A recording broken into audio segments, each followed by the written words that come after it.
Confirmada a quarta morte por H1N1 no estado. A vítima é um homem de 49 anos que estava internado em Brusque. Se na rede pública a expectativa é pelo início da campanha de vacinação, na particular a corrida é pelas doses que já estão disponíveis. Nesta clínica da capital, 1.500 doses da vacina contra a gripe devem ir chegando gradativamente ao longo da semana. Das 300 que já foram recebidas ontem, mais de 100 já foram aplicadas. Saúde em alerta, passa de 2 em Santa Catarina neste ano. No total, 91% dos pacientes contraíram a doença dentro do estado. Acidente aéreo, 2 aviões agrícolas colidem no ar no Vale do Itajaí e um piloto acaba morrendo. Outro avião conseguiu pousar e o condutor passa bem. E no futebol, a diretoria do Avaí confirma Silas como novo treinador da equipe. Ele já foi campeão catarinense em 2009 pelo Leão. O Bantidade desta quarta-feira já está no ar.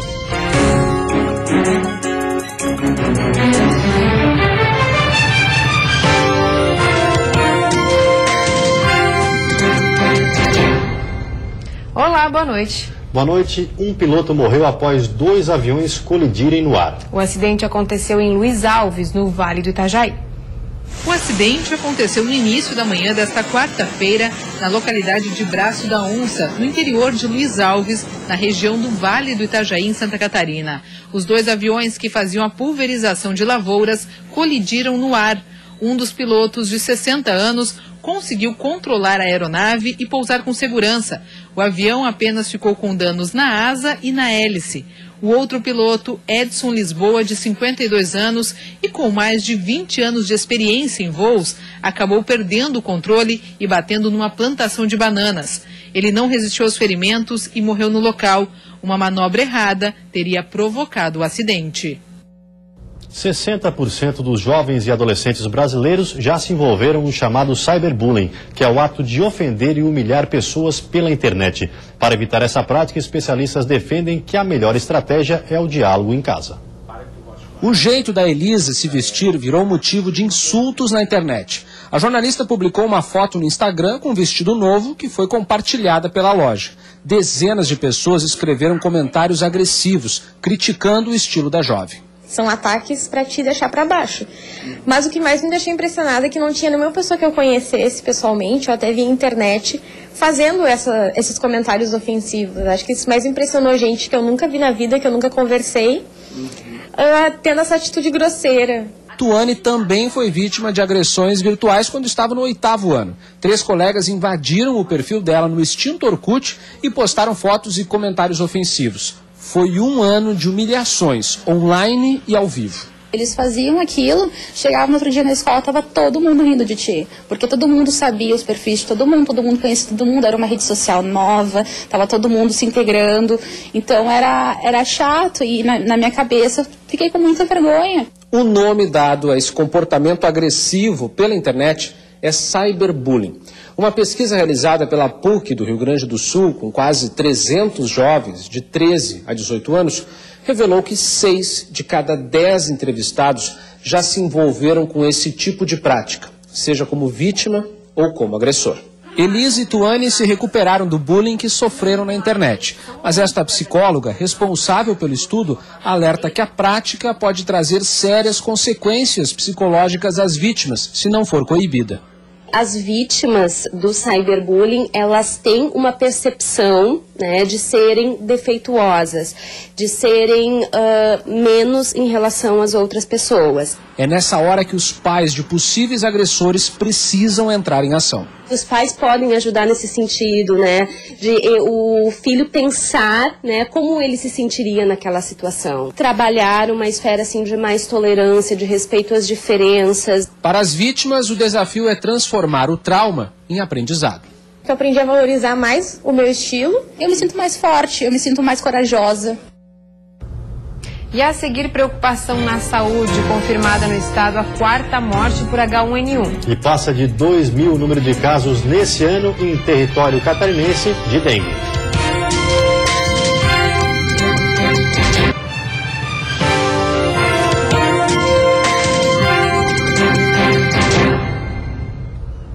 Até o dia 15 de abril, o estado deve receber as primeiras doses contra o vírus influenza. Na primeira remessa, Santa Catarina recebe 844 mil doses para iniciar a campanha de vacinação contra a gripe.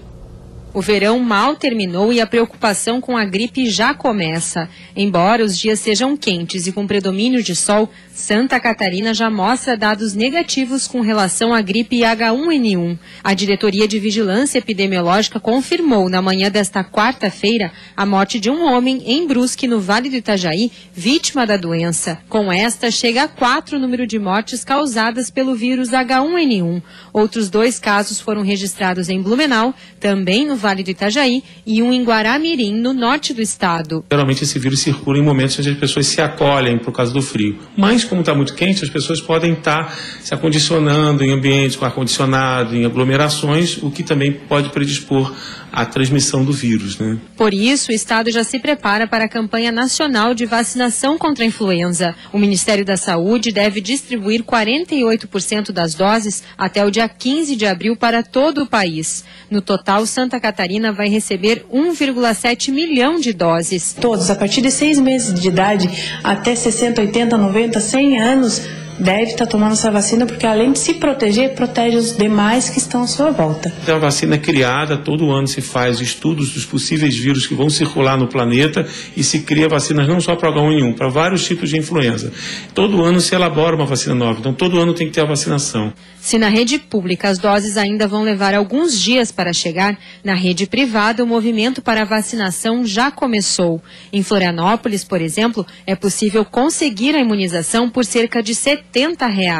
Nesta clínica da capital, 1.500 doses da vacina contra a gripe devem ir chegando gradativamente ao longo da semana. Das 300 que já foram recebidas ontem, mais de 100 já foram aplicadas. E a procura continua aumentando. Para prevenção, né? A gente tem medo e também depois que eu fiz 60 anos, a gente sabe que a imunidade da gente é abaixa e é preciso. Eu tenho que tomar para ficar mais segura. A gente tem que estar sem esse risco, menos esse risco. Acho que é uma forma de nos prevenir e também prevenir aqueles que têm convívio conosco, né? Conforme a Diretoria de Vigilância Epidemiológica, do início do ano até o dia 22 de março, Santa Catarina registrou 14 casos de gripe H1N1, incluindo as 4 mortes. Não há nenhum caso de gripe H3N2 ou gripe B no estado.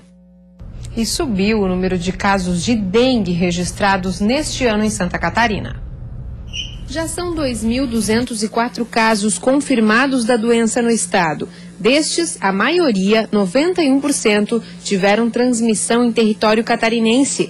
Os dados estão no boletim divulgado ontem pela Diretoria de Vigilância Epidemiológica, a DIV. Segundo o relatório, os municípios em situação mais crítica seguem os mesmos, todos os 5 no oeste catarinense. O mais grave ainda é Pinhalzinho, que registra 78,2% dos casos de dengue contraídos dentro do estado. Em 19 municípios foram confirmadas transmissões de dengue dentro de Santa Catarina. Na última quinta-feira, dia 24, a primeira morte por dengue grave registrada no estado foi confirmada. A vítima foi um professor universitário que morreu em Chapecó. Em relação à febre chikungunya, o estado registrou 282 casos suspeitos. Destes, 22 foram confirmados, todos contraídos fora do estado. Já os casos de Zika vírus foram registrados até agora 184 suspeitas. Destas, 17 foram confirmadas. Todos os casos foram contraídos fora do estado. 34 cidades catarinenses são consideradas infestadas pelo mosquito Aedes aegypti. Destas, 30 implantaram a sala de situação municipal para reforçar os trabalhos de combate. Com temperaturas ainda elevadas e chuva, o mês de abril costuma ser o período de maior incidência de dengue no Brasil. Por isso, o combate ao mosquito, que transmite também o Zika e a febre chikungunya, deve ser reforçado no outono. Nada mais de pratinho embaixo do vaso, repelente elétrico em toda a casa. A partir das 17 horas, fecha-se todas as janelas. E quando vai para a caminhada, o que a Silvana agora leva junto? Esses 2 saquinhos aqui. O que você faz com eles? Esse aqui eu uso como luva, a sacolinha que eu vou recolhendo tudo o que eu acho pelo caminho. Encontra locais que são potenciais focos do mosquito? Bastante. O Aedes aegypti é um mosquito doméstico que adora atacar durante o dia, no amanhecer principalmente e ao final da tarde. Combater os focos de reprodução é a arma mais eficiente, dentro e fora de casa. Dentro, não deixe que a água acumule, nem mesmo numa tampinha de garrafa. Vire sempre ao contrário tudo que possa juntar água. Elimine os pratinhos de planta ou coloque areia. Lave sempre os pratinhos de água de gatos e cães, no mínimo uma vez por semana. Nunca acumule lixo. Coloque telas nas janelas para evitar a entrada de mosquitos. Agora fora. Não acumule água, seja potável ou não. Limpe sempre calhas e lajes para evitar retenção de água da chuva. Coloque desinfetante nos ralos. Mantenha sempre as caixas d'água e cisternas tampadas. Não deixe acumular lixo no entorno. E use cloro na água das piscinas. Abril está chegando, certo? Pois, junto com maio, é a época com maior incidência de dengue historicamente aqui no país. O mosquito adora temperatura alta. Ainda tem muita chuva para cair. E se você começar a observar bem, sempre vai ter um local por perto com potencial de criadouro. O ovo, ele pode permanecer seco e vivo por aproximadamente 1 ano, ou até mais do que isso. Choveu, em menos de 5 dias, o embrião ele pode se transformar em larva e acabar contaminando mais pessoas em momentos onde se pensa que não há a proliferação do Aedes aegypti. Casos de sífilis em gestantes e bebês também aumentam em Santa Catarina. A doença preocupa porque causa também má formação no feto. Em 5 anos, o número de casos no estado aumentou mais de 500%. A sífilis tem afetado cada vez mais gestantes e bebês em Santa Catarina. Nos últimos 5 anos, os casos de sífilis congênita, transmitida de mãe para filho na gestação, aumentaram de 76 para 475 infectados.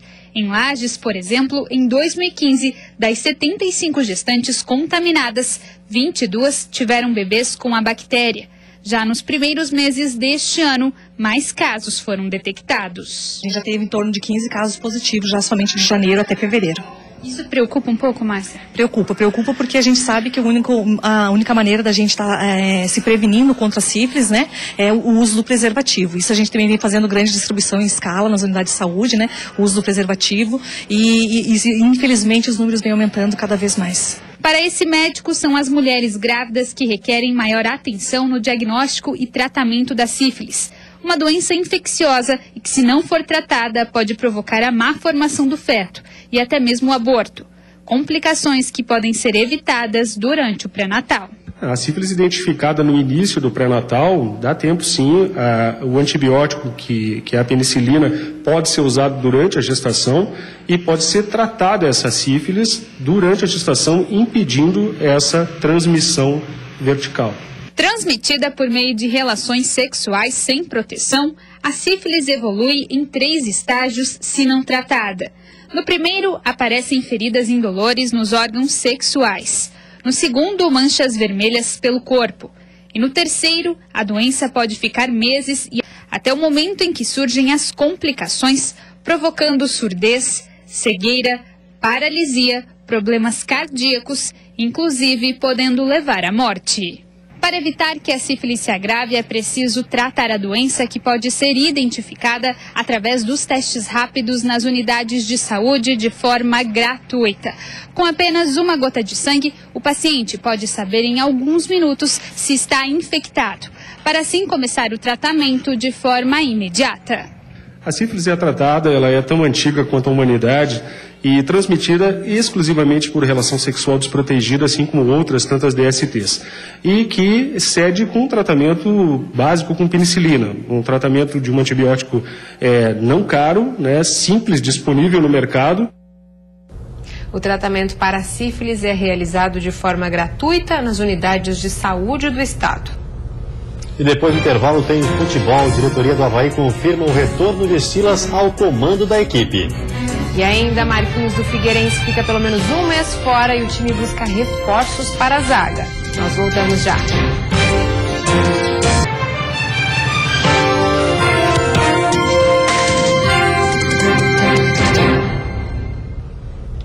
Futebol, depois de demitir Raul Cabral, o Avaí já tem um novo técnico e ele é um velho conhecido do torcedor. Silas, campeão catarinense em 2009, está de volta ao Leão. A confirmação do nome de Silas veio ao meio-dia desta quarta-feira. Além dele, o clube abriu negociação com outros 3 técnicos, PC Guzmão, Edson Gaúcho e Itamar Schulli. A escolha por Silas levou em consideração alguns critérios, que foram revelados pelo diretor de esportes do Avaí, Marcelo Gonçalves. Número 1, ter experiência na disputa da Série B, né?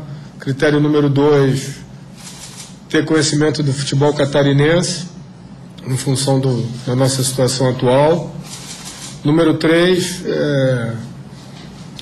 ter um currículo com experiência dentro do futebol brasileiro.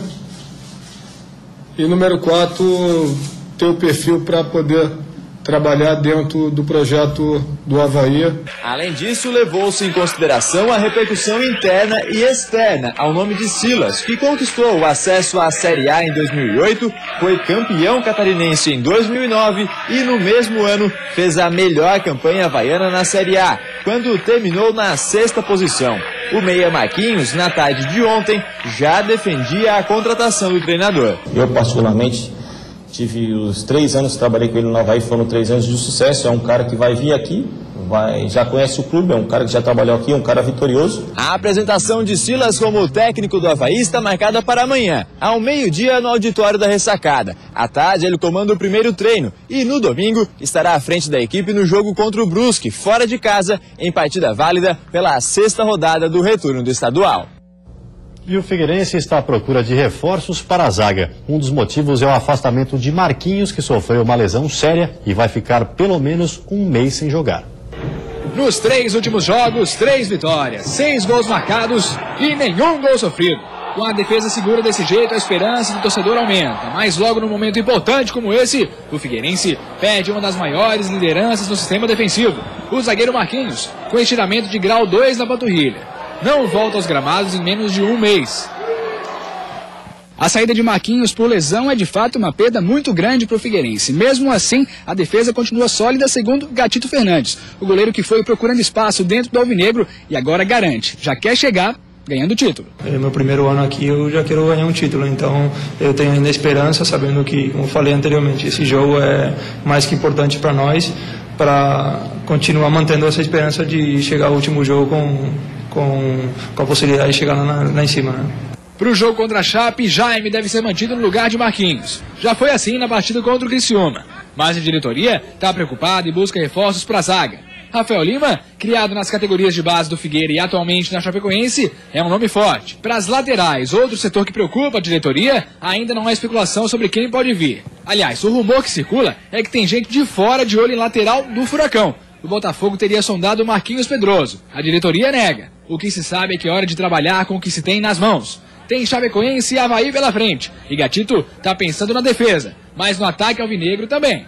E agora estamos criando mais opções de gol, então eu acho que isso vai ser fundamental. A chance que nós tivemos, temos que fazer para não sofrer depois. E a seguir, de olho no crescimento do agronegócio, o Fórum Catarinense faz diagnóstico do setor no estado. E ainda em reunião em Brasília, governador Raimundo Colombo reforça a importância de investimentos nos portos catarinenses.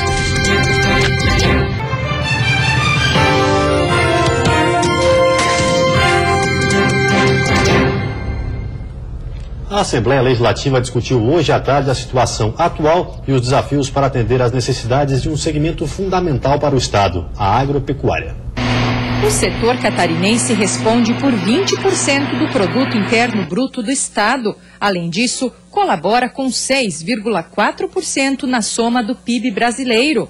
E mesmo diante das dificuldades do mercado, a agropecuária segue firme. É um dos poucos setores a registrar crescimento econômico. Mas na avaliação do deputado Natalino Lázari, ainda faltam incentivos. Vamos também projetar aquilo que dá para se fazer em termos de políticas públicas para melhorar cada vez mais esse setor. A primeira reunião do ano do Fórum Catarinense do Agronegócio, que além dos parlamentares reúne 19 entidades especializadas no assunto, definiu as prioridades para a produção animal e vegetal, cooperativismo e ações técnicas, como a profissionalização e sanidade das atividades.